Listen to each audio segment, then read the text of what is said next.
ভৱেন্দ্ৰনাথ ভঁৰালীদেৱে আমাৰ MLA তেখেতে এইটো উদ্বোধন কৰিলে, কিন্তু ইয়াৰ যিটো ব্যৱহাৰ হ'ব লাগিছিলে সৎ ব্যৱহাৰটো হোৱা নাই।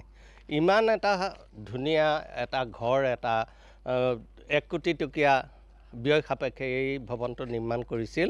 আমি ওচৰ চুবুৰীয়া হিচাপে এই ভৱনটো নিৰ্মাণ হওঁতে আমি ভাবিছিলোঁ যে এই অঞ্চলটো বৰ ভালকৈ আগবাঢ়ি যাব, কিন্তু পাছত এতিয়া কালক্ৰমত দেখা গৈছে যে এই ভৱনটোত অনৈতিক কাৰ্য, মদ ভাং ইত্যাদি খাই ল'ৰা ছোৱালীয়ে উৎপাত কৰে আৰু ভৱনটো ধ্বংস কৰে। আপোনালোকে দেখিবলৈ পাব, ইয়াত দেখিছেই চাগে যে ইয়াৰ গ্লাছসমূহ এতিয়ালৈকে দুবাৰ ভাঙিলে।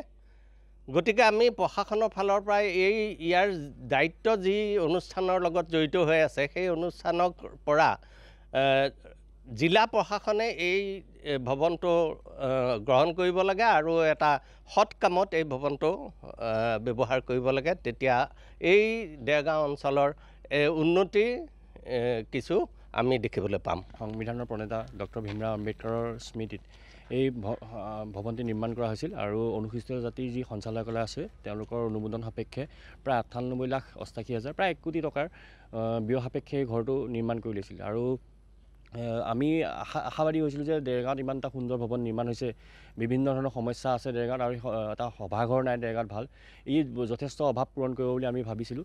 কিন্তু বিধায়কগৰাকীয়ে উন্মোচন কৰিছিলে, ইয়াত সভাও হৈছিলে। তাৰ পিছত কি কাৰণত নাজানো এই ভৱনটি পৰিত্যক্ত অৱস্থাত আমি দেখি আহিছোঁ আৰু প্ৰথম অৱস্থাত পৰিত্যক্ত আছিলে, তাৰপিছত কিছু দুষ্কৃতিকাৰীয়ে এই ভৱনটোৰ বিস্তৰ ক্ষতি সাধন কৰিছে। ইয়াৰ যিসমূহ গ্লাছ আছে গ্লাছসমূহ ভাঙি পেলাইছে, ইতিমধ্যে তলাসমূহো খোলা দেখিছোঁ আজি। আৰু যি ভীমৰাও আম্বেদকাৰৰ মূৰ্তিভাগৰ চাৰিবেৰ আছে, চাৰিবেৰো ভাঙি এটা অপ্ৰীতিকৰ পৰিস্থিতিৰ সৃষ্টি কৰিছে। আৰু আজি সঁচা কথা ক'ব গ'লে এই ৰাস্তাটোৰে পাৰ হৈ যাওঁতে আমি প্ৰত্যক্ষ কৰোঁ বিভিন্ন সময়ত স্কুলীয়া ল'ৰা ছোৱালী, বিশেষকৈ স্কুলীয়া ল'ৰা ছোৱালী ইয়াত আড্ডা দেখোঁ আৰু সন্ধিয়া হোৱাৰ লগে লগে ইয়াত এই ৰাস্তাটোৰে পাৰ হৈ যাব নোৱাৰা এটা পৰিস্থিতিৰ সৃষ্টি হয়। মদ ভাং খাই কিছু ল'ৰা ইয়াত যুৱক আমি প্ৰত্যক্ষ কৰোঁ আৰু লাহে লাহে এই এটা মানে অনৈতিক কাৰ্যকলাপৰ স্থলীলৈ পৰিৱৰ্তন হৈছে।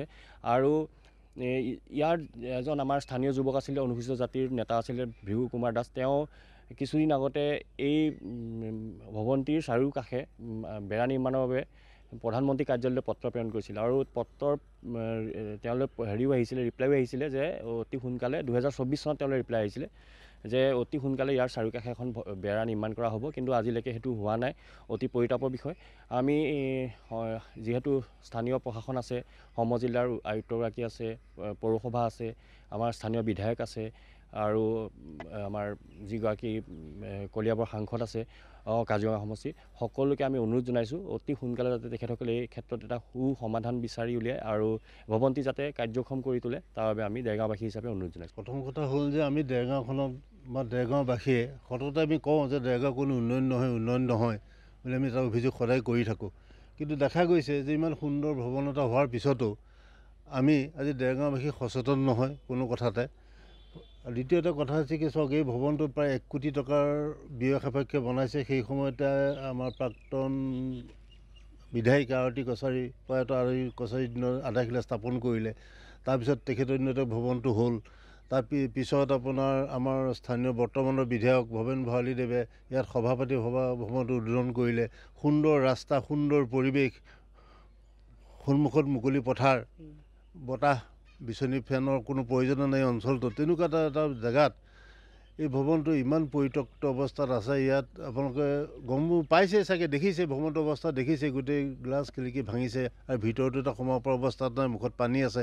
গতিকে ভিতৰত কি হৈছে আমি নাজানো, কিন্তু এটা কথা জানো, গম পাওঁ বা দেখিছোঁ যে ইয়াত ল'ৰা ছোৱালী গৈ পেলাই এইফালে ইয়াত বহেহি, আড্ডা কৰেহি, মদ ভাং খাই ড্ৰাগছৰ বেপাৰ চলে বুলি শুনোঁ। তাৰ উপৰি চাওক, আম্বেদকাৰৰ যিটো স্মৃতি সৌধ আছে, সেই সৌধৰ চাৰিবেৰ যিখিনি আছিলে লোহাৰ আছিলে, সেইখিনিও চব ভাঙি চিঙি শেষ কৰি পেলাইছে।